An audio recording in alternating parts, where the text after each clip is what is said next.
30 жылдардағы репрессиялар тек қана жеке адамдарды құртып жойғандығымен емес, сонымен бірге күллі тарихымызға, қоғамдық санаға жасаған реставрациясымен де жиіркенішті. Жасанды жаралар салдарынан елім деп еңіреген талай азаматтың өмірі қиылып, сіңірген еңбектері жоққа шығарылғаны мәлім. 31 мамыр саяси қуғын-сүргін және ашаршылық құрбандарын еске алу күніне орай «Зұлмат жылдар жаңғырығы» атты кітап көрмеге бейнешолу жасай отырсақ. Көрмеде назарларыңызға ұсынылып отырған еңбектер қатары Николай Островский атындағы қалалық кітапхана қорынан алынып жасақталған. Жеке адам, ұлт пен ұлыс өмірінде жерден қуылудан асқан қасірет болмаған. Назарларыңызға белгілі журналист, филология ғылымдарының кандидаты Сапабек Әсіптің «Қазақ қасіретті» атты кітабын ұсынып отырмыз. Автордың бұл еңбегі жылдардың тасасына тасталып тайғанап бара жатқан тарихты алдымызға келеді. Кітап бірнеше бөлімнен тұрады. Аждаханың аузында деп аталатын бірінші бөлімінде Ресей үкіметі Жайық, Үй, Есіл, Ертіс өзендерінің бойындағы жерлерге қамалдар мен бекіністер салып, басқыншылық пен жерлерді тартып алу жұмыстарын жүргізе бастағаны сөз етіледі. Автор сөзімен айтқанда, Бейбарыс Сұлтанның Мысыр елін моңғол шапқыншылығынан сақтау үшін олардың жолындағы мыңдаған шақырым аймақты өртетіп, аттарын шөпсіз қалдырғаны сияқты. Патша үкіметі Еділ мен Жайық арасындағы кең даланы жыл сайын күзде жаппай өртеу туралы указ шығарып, осындай айла амалға көшкен.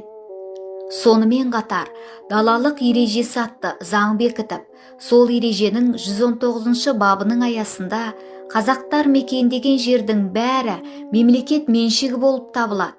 Қажет болған жағдайда мемлекет оларды бұл жерден қуып жіберуге құқықты деп көрсетіп, патша әкімшілігі казактар мен мұжықтарды қазақтардың шұрайлы жерлеріне қоныстандырып, жерді жүгенсіздікпен билеп төстеп, Петербург пен Москвада тұратын князьдар мен графтарға жомарттықпен үлестірген. Заң жүйесі жер киесі атаулы 4-ші бөлімінде берілген деректер бойынша қазақ даласына ішкі Ресей губернияларынан жерсіз, жері аз крестьяндардың топ-тобымен қоныс аударғаны, сол қоныс аударушылардың лек-легімен келіп көбеюіне байланысты патша үкіметі оларға әкелік қамқорлық жасап, арнайы Щербинин бастаған экспедицияны шығарып, қазақтардың қыста қыстап, жазда жайлап жүретін жерлерінің артығын шығарып, кейін тіпті аталған экспедиция норманы бұзып, қазақтардың жайылымдық, шабындық, егіндік жер көлемін бірнеше есе кемітіп, миллиондаған гектар жерге крестьяндарды жақсылап орналастырған. Бұл еңбек қазақ оқырмандарының көкірек көзін ашуға, жер қадірін білуге, атамекен үшін күресті өмірлік мақсатымыз деп түсінуге көмектесері хақ. Қазақ қалай аштыққа ұшырады?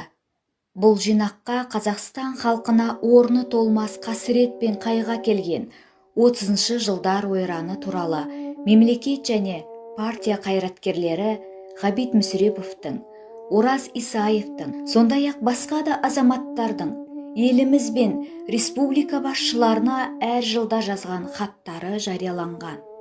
Бұл кітапта берілген хаттардан сол бір зұлмат кезеңнің экономикалық жағдайы айқын бейнеленіп, аштық пен азапты өлімнің себеп салдары көрініс тапқан. Қызылдар қырғыны құрастырғандар Захариддин Қыстаубаев, Балжан Хабдина. Жазушы, драматург Захариддин Қыстаубаев пен баспа және полиграфия ісінің қайраткері Балжан Хабдинаның құрастыруымен жарыққа шыққан Қызылдар қырғыны атты назарларыңызға ұсынылған келесі кітапқа тоқталсақ. Қызыл империяның қолымен жасалған 1931-33 жылдардағы алапат аштық қазақ халқын тарихта бұрын соңды болмаған қырғынға ұшыратып, тең жартысына жуығын жалмады. Тарихымызда бұрын айтылмай келген аталмыш ақтаңдақ туралы деректі зерттеу мақалалардан тұратын бірде екілі кітап жарық көрген болатын.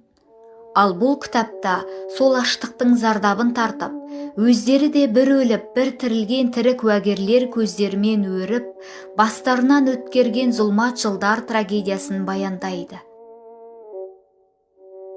Ашаршылықты сол ауыл түгел ауып кетті. Ташкентке жақын көбі, Қырғызстанға кетті, Ташкентке кетті. Солар түбінде аман қалды. Ал қалған қалыптардың көбі қырылды. Сонда менің көз алдымда қалғаны шешем мені қолына көтеріп алып, станцияға, базарға апарады. Бірден қалайын деп.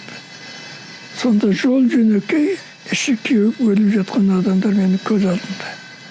Анда да өліп жатып, ешкім оны көнбейді. Пытырап өліп жатыр жолдың барлығында.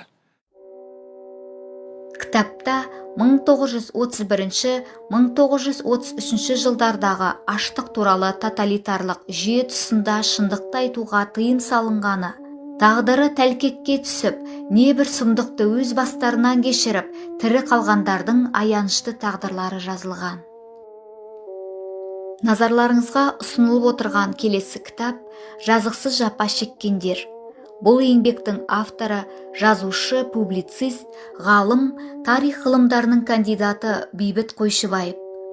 Автордың айтуынша, мақсатым өткеніміздің көмескі тұстарына жұртшылық назарын аударып, қиын қыстау жылдарда халқына адал еңбек еткен, жеке басқа табыну кезінде жазықсыз құрбандыққа шалынған азаматтар жайында оқырман танымын сәл-пәл кеңейтуге септесу ғана дейді. Жазушы Бейбіт Қойшыбаевтың бұл кітабынан оқырман жазықсыз жапа шеккен абзал азаматтардың бірсыпыраларымен таныса алады. Халық комиссары Жүргенов, профессор Аспандияров, дипломат Төреқұлов, партия қайраткерлері Қожанов, Сәдуақасов және басқалардың тағдырлары оқырманды енжар қалдырмасы анық.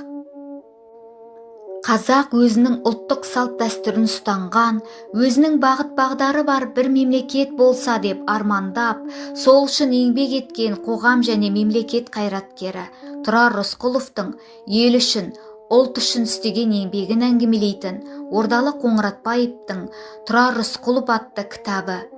Рысқұловтың есімі көпшілік оқырман қауымға көркем шығарма арқылы жақсы таныс болғанымен, оның қоғамдық саяси ірі мемлекет басшысы ретінде атқарған зор қайраткерлік еңбегі әлі беймәлім.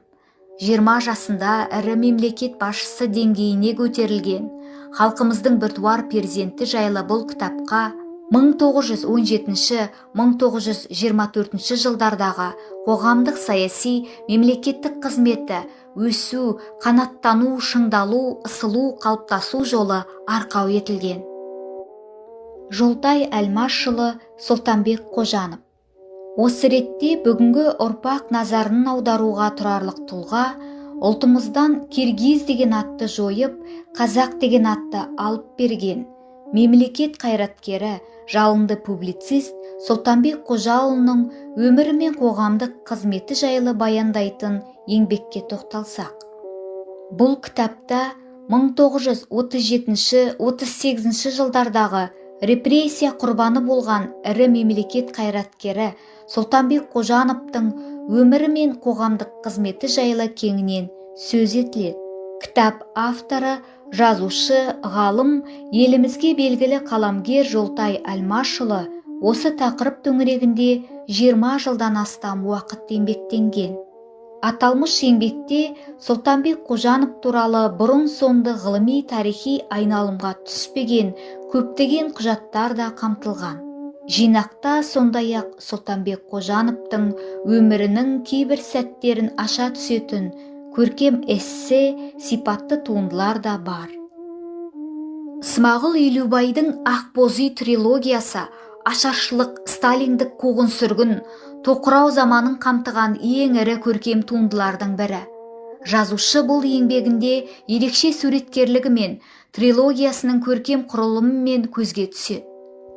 Автор кеңес кезінде ашаршылыққа ұшыраған халықтың хал-ахуалын, асыра сілтеудің елге әкелген зардабын шебер суреттеп, ел басқарып отырғандардың жағымсыз қылықтарын, пасықтығы мен әділетсіздіктерін әшкерелей жазады.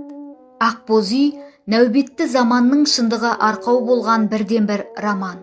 Журналист Жеңіс Шыныбековтың тілімен айтсақ, Смағұл Елубай өзінің Ақ боз үй роман трилогиясында өткен ғасырдың басы мен орта тұсына дейінгі қазақ ұлты көрген құқайды бажайлап, терең зерттеп, өткірде тұшымды тілмен баяндап берген.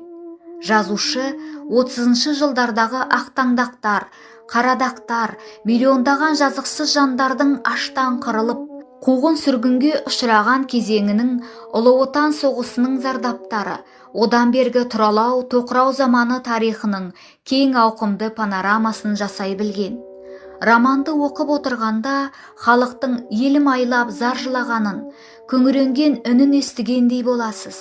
Аштан бұралып қырылып жатқан бала шаға, шал кемпір, жазықсыз қиянат көрген ер азаматтың тартқан жан азабы тап кинодағыдай көз алдыңызға келіп, төбе құйқаңыз шымырлайды.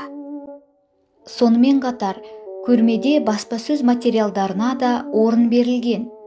Қазақстан тарихы әдістемелік журналының 2020 жылғы 1-ші нөмірінде Қазақстан аумағындағы кеңестік еңбек пен түзеу лагерлері атты жарық көрген мақала және Мәдениет журналында 2019 жылдың 1-ші санында жарық көрген Тозақ жылдар атты мақаламен таныса аласыздар. Құрметті оқырман, зұлмат жылдар тарихы көңіліңізді алаңдатып, тарих көшіне тағы бір назар салғыңыз келсе, кітапхананың оқу залына келіп, кітап көрмемен жақынырақ таныссаңыздар болады.